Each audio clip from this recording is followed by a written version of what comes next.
ठीक है। तो टॉपिक है ट्रांजिशनल नॉलेज सिस्टम। ठीक है। तो ट्रांजिशनल नॉलेज सिस्टम यानी कि देखा जाए तो इसको हम कह सकते हैं पारंपरिक ज्ञान या फिर स्वदेशी ज्ञान, स्थानीय स्थानीय ज्ञान सिस्टम। ठीक है। तो ट्रांजिशनल नॉलेज दुनिया भर के स्वदेशी और स्थानीय समुदायों के ज्ञान, नवाचार, उनके प्रथाओं, उनको संदर्भित करता है। ठीक है। और सदियों से प्राप्त अनुभव से विकसित और स्थानीय संस्कृति पर भी पर्यावरण के अनुकूल पारंपरिक ज्ञान पीढ़ी से पीढ़ी तक मौखिक रूप से प्रसारित होता है। ठीक है। तो ट्रांजिशनल नॉलेज में निर्वाह की पारंपरिक तकनीक जैसे कि कोई शिकार या कृषि के उपकरण तकनीक, ये सभी पारिस्थितिक ज्ञान, पारंपरिक चिकित्सा, खगोलीय नेविगेशन, शिल्प कौशल, एथनोकोनॉमी, टेम्परेचर क्लाइमेट टेम्परेचर नहीं, क्लाइमेट एवं अन्य प्रकार के ज्ञान इसमें शामिल होते हैं। ठीक है। और निर्वाह और अस्तित्व के लिए महत्वपूर्ण इस प्रकार के ज्ञान मुख्य रूप से अनुभवना को प्रकट करते हैं। ठीक है। तो ट्रांजिशनल नॉलेज को उस समय की लंबाई के रूप में प्रतिष्ठित किया जा सकता है जो कि अस्तित्व में होता है। ठीक है। जैसे कि सदियों से सदियों तक।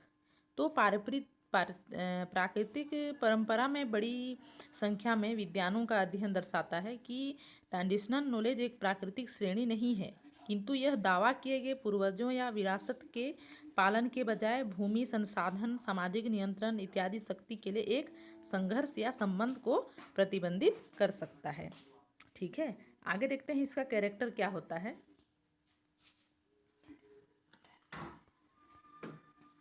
तो international council for science study group on science and traditional knowledge की एक रिपोर्ट पारंपरिक ज्ञान की विशेषता है। ठीक है। तो प्राकृतिक पर्यावरण के साथ बातचीत के विस्तारित इतिहास के साथ लोगों द्वारा ज्ञान का एक संचयी निकाय, उनका पता, उनका अभ्यास और प्रतिनिधित्व बनाए रखा गया है। ठीक है। उनके समझ और ट्रेडिशनल नॉलेज में उनके समझ, व्याख्या और अर्थ के वे परिष्कृतिक सेट एक सांस्कृतिक परिसर का हिस्सा और पार्सल है। ठीक है। जिसमें क्या होता है कि भाषाओं को शामिल किया गया है, जो उनके नामकरण और वर्गीकरण प्रणाली, संसाधन, प्रथा, उनका अनुष्ठान, उनका आध्यात्मिकता और विश्व दृष्टि का इसमें उपयोग किया जाता है। ठीक है। और अगला है ट्रांजिशनल नॉलेज सिस्टम में मुख्य रूप से एक समुदाय को दूसरे से अलग करता है। कुछ समुदायों में पारंपरिक ज्ञान व्यक्तिगत और आध्यात्मिक अर्थों पर आधारित होता है, और इसमें जो ट्रांजिशनल नॉलेज भी एक समुदाय के हितों को प्रतिबंधित कर सकता है। ठीक है। तो कुछ समुदायों में ट्रांजिशनल नॉलेज मौखिक रूप से मौखिक परंपरा में एक व्यक्ति से दूसरे व्यक्ति के लिए पारित किया गया है। जो ट्रांजिशनल नॉलेज के कुछ रूप जैसे कि संस्कृति, कहानी, लोक कथा, अनुष्ठान, गीत, कानून, ये सभी को अभिव्यक्त पाते हैं। ठीक है। तो ट्रांजिशनल नॉलेज के अन्य रूपों को अन्य माध्यमों के से भी हम इसमें व्यक्त कर सकते हैं। ठीक है। तो ट्रांजिशनल नॉलेज स्वदेशी ज्ञान और पारंपरिक ज्ञान, स्वदेशी ज्ञान या फिर स्थानीय ज्ञान, इन सभी के नाम से भी इनको जाना जा सकता है। ठीक है। अगला देखेंगे हम लोग प्रॉपर्टी राइट्स।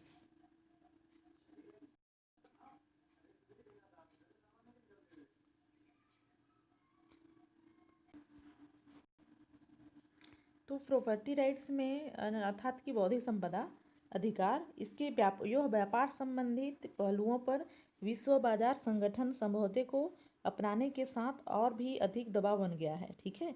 इसमें प्रॉपर्टी राइट्स बनाने और संरक्षित करने के लिए नियमों की स्थापना की गई है, जिन्हें सीबीडी के तहत किए गए समझौता के साथ संघर्ष के लिए व्याख्या किया जा सकता है। ठीक है। तो सीबीडी की पुष्टि करने वाले राज्यों ने प्रॉपर्टी राइट्स के अधिकारों, उनमें बायोडायवर्सिटी और उनका पारंपरिक ज्ञान के बीच एक संबंध स्थापित किया है, जो विश्व बौद्धिक संपदा यानी कि इंटेलेक्चुअल प्रॉपर्टी राइट्स के संगठन से अनुरोध किया है। ठीक है।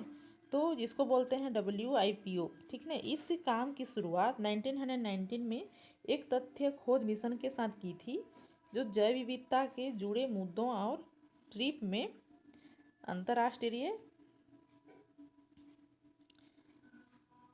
ज्ञान के पारंपरिक ज्ञान को संरक्षित किया गया तथा 1992 में जैव विविधता पर कनेक्शन ने इस विशेष पारिस्थितिक तंत्र को पारंपरिक ज्ञान के मूल्यों को मान्यता दी, ठीक है।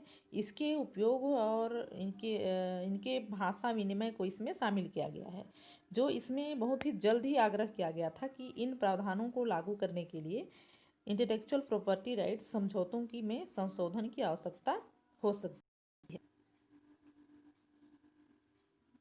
ठीक है। फिर अगला है indigenous intellectual property. Indigenous intellectual property एक छाता कानूनी शब्द है जिसका इस्तेमाल राष्ट्रीय और अंतर्राष्ट्रीय मंचों में स्वदेशी लोगों के विशेष अधिकारों का दावा करने के लिए की पहचानों को करने के लिए इसका उपयोग किया जाता है, ठीक है।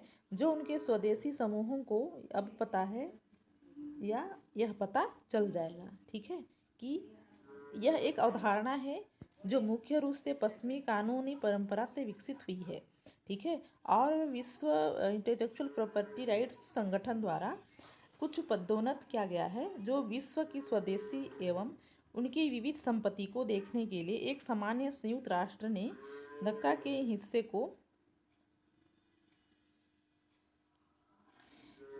के रूप में अमूर्त सांस्कृतिक विरासत को बेहतर मूल्यवान और बेहतर संभावित चल रहे दुरुपयोग के खिलाफ संरक्षित किया गया है, ठीक है। विश्व के स्वदेशी लोगों के लिए यह संयुक्त राष्ट्र अंतर्राष्ट्रीय वर्ष के दौरान या उसके बाद निम्नलिखित संयुक्त राष्ट्र दशक के दौरान विश्व के स्वदेशी लोगों में दोनों स्वदेशी सम्मेलनों की संख्या और गैर स्वदेशी विशेषताओं को दुनिया के विभिन्न हिस्सों में आयोजित किया है, ठीक है। और इस इंडिजिनस इंटेलेक्चुअल प्रॉपर्टी के तहत विश्व के स्वदेशी लोगों के लिए